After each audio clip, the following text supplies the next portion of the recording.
ഇന്ന് ഞാൻ ഒരു ക്യാബേജ് കൊണ്ടുണ്ടാക്കിയ ഒരു റൊട്ടിയാണത്. ഒരു പച്ചമുളക്, ഒരു ചെറിയ സവാള ചെറുതായിട്ട് അരിഞ്ഞത്, ക്യാബേജ്, 1 ടീസ്പൂൺ മുളക് പൊടി, ഗോതമ്പ് പൊടി,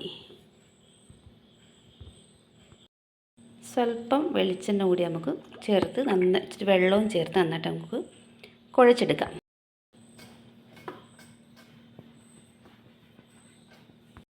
നന്നായിട്ട് നമുക്ക് കുഴച്ചെടുത്തിട്ടുണ്ട്. ഇനി നമുക്കിതൊരു ഇരുമ്പിൻ്റെ ദോശക്കല്ല് അടുപ്പ് വെച്ചിട്ട് ഇത് ചുട്ടെടുക്കാം. ചൂടായി ലേശം എണ്ണ ഒഴിച്ച് വെച്ചിട്ടുണ്ട്. നമുക്കിതിനകത്ത് കൈകൊണ്ട് തന്നെ കൈകൊണ്ട് എന്നിട്ട് പരത്തിയിട്ടുണ്ട്. കുറച്ച് വെളിച്ചെണ്ണ മുകളിൽ ഒഴിച്ചു കൊടുക്കാം. വെളിച്ചെണ്ണ അല്ലെങ്കിൽ ബട്ടർ ഉപയോഗിക്കാം. ബട്ടർ ആകുമ്പോൾ കുറച്ചുകൂടി സ്വാദാണ്. ഇത് ചില സ്ഥലങ്ങളിൽ അടയെന്നും പറയും, ചില സ്ഥലങ്ങളിൽ റൊട്ടിയെന്നും പറയും.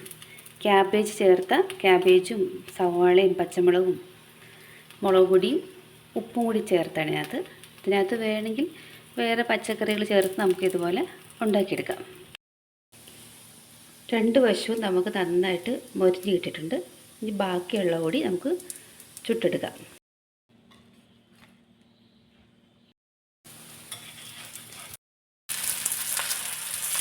റൊട്ടി നമുക്ക് തക്കാളി ചട്നി കൂടെയോ അല്ലെങ്കിൽ തേങ്ങാ ചട്നിയുടെ കൂടെയോ കഴിക്കാൻ നല്ല ടേസ്റ്റാണിത്.